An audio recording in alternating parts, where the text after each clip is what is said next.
That was the sound that Cardinals fans were making on Sunday, and we're going to dissect what exactly that blowout loss to the Commanders means. It's another edition of Southwest Bias. Get that stuff out of here! It's Southwest Bias!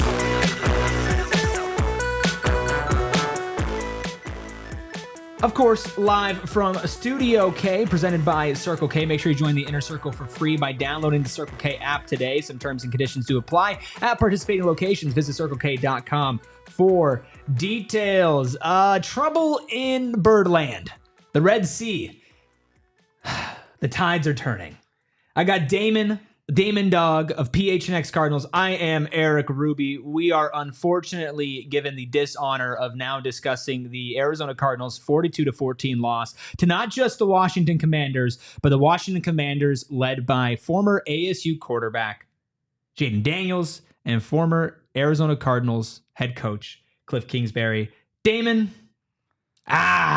what a disastrous game. Erik, it really, honestly, like, it felt like the biggest FU to Arizona sports fans watching that one, just because of what you detailed already. Jayden Daniels coming back home, scorned, run out of town. A lot of people like to say, I think, obviously he got the better end of that opportunity there. I'd say so. But, and he most likely would have left anyways, but it obviously didn't leave on good terms.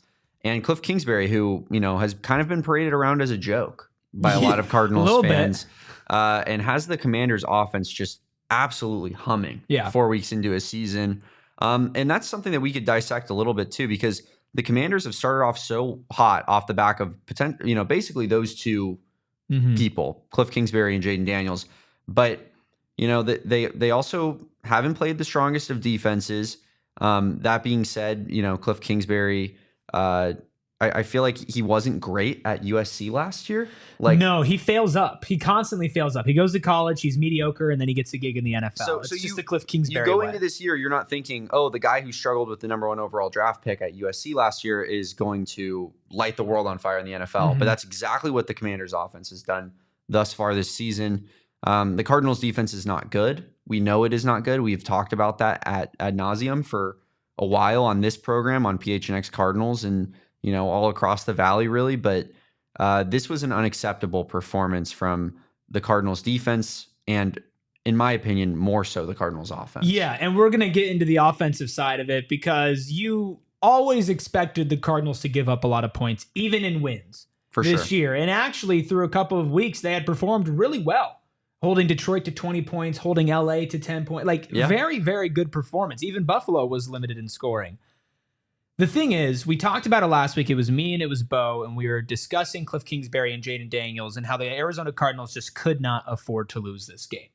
Not just because of Kliff, not just because of Jayden, but because of where you're sitting at now in the season. After this loss, you're 1-3. Yep. Right? You've played good competition, but 1-3 is still 1-3. And while you're in the middle of a rebuild, and sure, it's super early in that rebuild, i.e. year 2, you're playing a team like the Commanders, who are in game 4 of a rebuild. Yep. And they look like they're humming and they're clicking. Now, with Kliff Kingsbury, there is a track record of coming out at the very beginning of his tenure and doing really well. It's fair. And then the NFL catching up because he doesn't adjust. And, we've seen that story before, specifically with the Arizona Cardinals season that ended with the flame out against the Rams in the playoffs.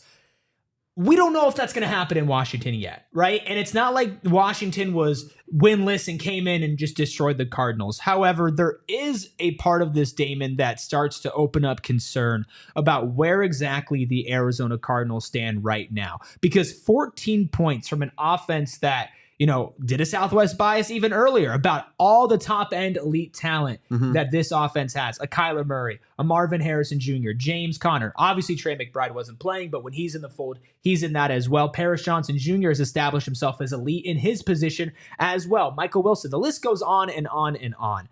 What is the problem? How does all of that not simply equal, maybe not a win against the Commanders, but certainly it should have equaled more than 14 points, and it didn't. A more competitive football game. I think something you mentioned earlier about this being year 2, completely understandable. I don't think I didn't go into this season at least expecting you have to make the playoffs or it's a complete and utter failure. No chance. No. I think you play around 500 football and you look like you're making progress doing it. That's what would be a successful season. And I think that this felt like the opposite of progress, right? Just a complete domination performance by the Washington Commanders, who weren't supposed to be a good team going into this season. And I think, in a lot of our schedule talk when that first came out, we highlighted this game specifically as a potentially must-win game because you played the nature of playing Buffalo, LA Rams, and then you play the who was after that? Rams. Sorry. Yeah, Lions. Buffalo, Rams, Lions, then Commanders. So it's like it felt like this season might have started off at an 0-3 spot. And that this game was very important. They sneaked one out against the Rams. I mean, not really sneaked one out. They dominated that game. Everybody was feeling great about themselves. And then you go into this game, and it's the difference between 2-2 and 1-3, which is huge for a season, the trajectory of a season. So, it really was disheartening. And it's, as we've mentioned already before, the offense just has to put up a more competitive performance than that, because scoring on your opening drive and then getting 7 more points the rest of the game is completely unacceptable. The Commanders had, going into this game, the worst defense in football this year, the worst defense in football last year. And the Cardinals, on paper, have an offense that should be able to hypothetically put up points.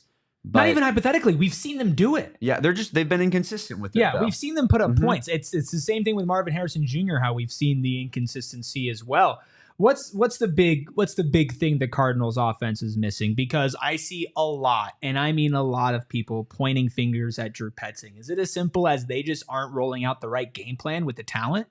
I think that Drew Petzing goes a lot into it, right? Because it feels like you have the talent available. We've seen, like you said, the points being put up on the board. So to me, it's more of an identity, right? It's what are they as an offense? Because I don't know that they know. I mean, I think going into the year, a lot of people expected more of a power run game type team. The game that was really successful, they were throwing the ball all around the field against the Rams. That was by far the most successful the offense has been. They looked borderline unstoppable. Yes, and that was an air raid passing offense. Whereas, I think a lot of people were more imagining a run game leading this offense through the season. But then you have the Cardinals getting 181 rushing yards in this game against the Commanders, but it's kind of fool's gold, right? Because the Commanders were up 3 touchdowns, and they're sitting there going, "You want to run the football? Please do." You're just taking time off the clock every single play, and so I don't really look at that and think to myself, man, what a dominant run game performance from the Cardinals. I really think that they just completely lost their identity early in this game. They didn't know what they were going to do. They had their scripted drive. It worked out. And then after that, they kind of fell apart. So, I think Drew Petzing in particular needs to put together a game plan that is the same for 4 quarters, that doesn't fall apart at the end of the first half, that doesn't have an opening scripted drive that goes perfectly and then you have to be able to adjust on the fly. Yeah. You have to.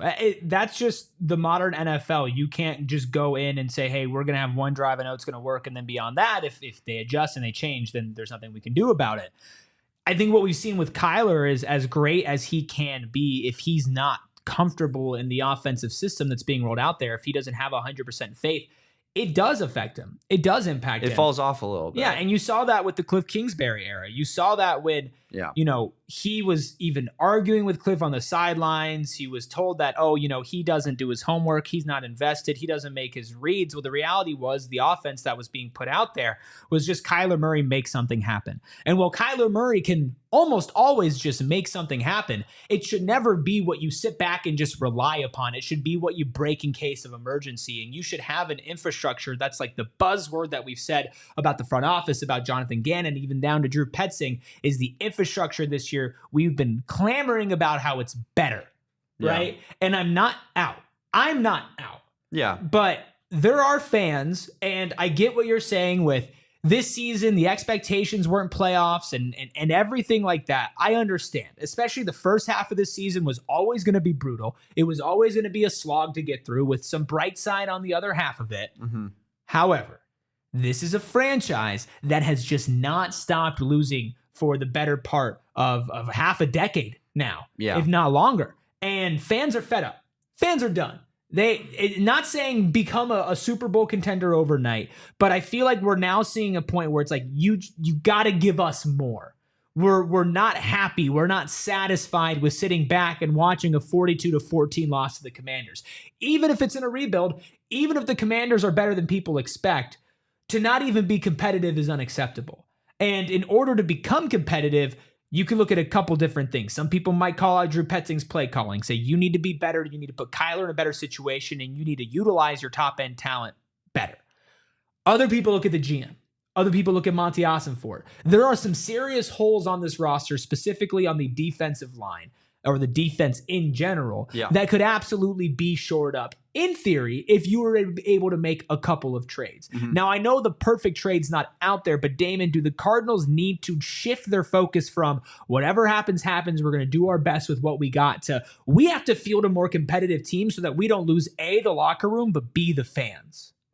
Yeah, I mean, it's a bad conundrum to be in, really, because I think when you start off 1-3, the goalpost kind of shifts a little bit.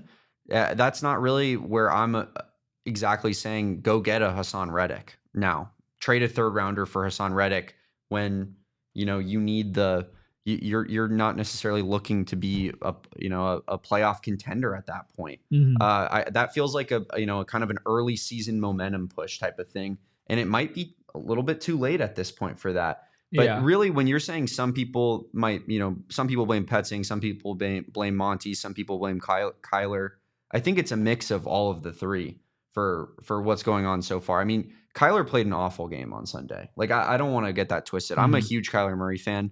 I've been a big supporter of his. He does things with the football, as you mentioned earlier, that like not everyone can do. I mean, that's kind of what makes him special. But he also completely fell apart in that game. And part of that is Drew Petzing didn't help him out at all. They didn't spread the ball out, against the Washington Commanders when they're down 3 touchdowns. It doesn't make any sense. Like the Bengals last week, their defense was getting destroyed by the Commanders' offense. But guess what their offense didn't do? They didn't fold into themselves. They fed their best player. They said, we're going to keep throwing the football to Jamar Chase over and over again, and we're going to stay in this football game. And the Cardinals went away from that. They started trying to get cute, giving Amari DeMercado third down carries when you think that it's going to be a pass, and like it's stupid stuff like that. So I blame Kyler for his awful performance. I blame Drew Petzing for not having a consistent game plan for 4 quarters. I blame Monti for not investing into this defensive line. I really think it's just a mixture of we're seeing all of these reasons culminate into one big thing, and that's why the Cardinals are 1-3 right now.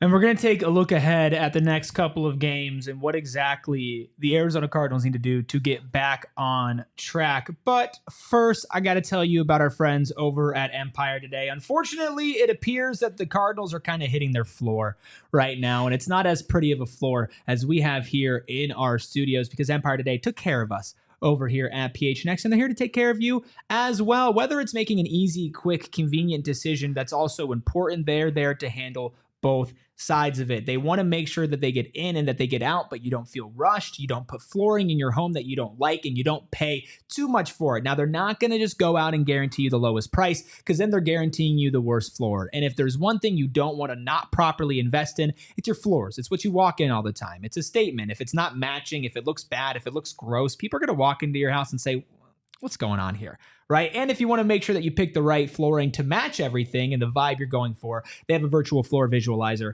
as well. And if that wasn't enough to convince you to go over to Empire Today, how about we give you about $350 off? You can schedule a free in-home estimate today, and all listeners can receive a $350 off discount when they use promo code PHNX. Some restrictions do apply, so see EmpireToday.com/PHNX for details. And the road for the Arizona Cardinals so far, it's been rugged.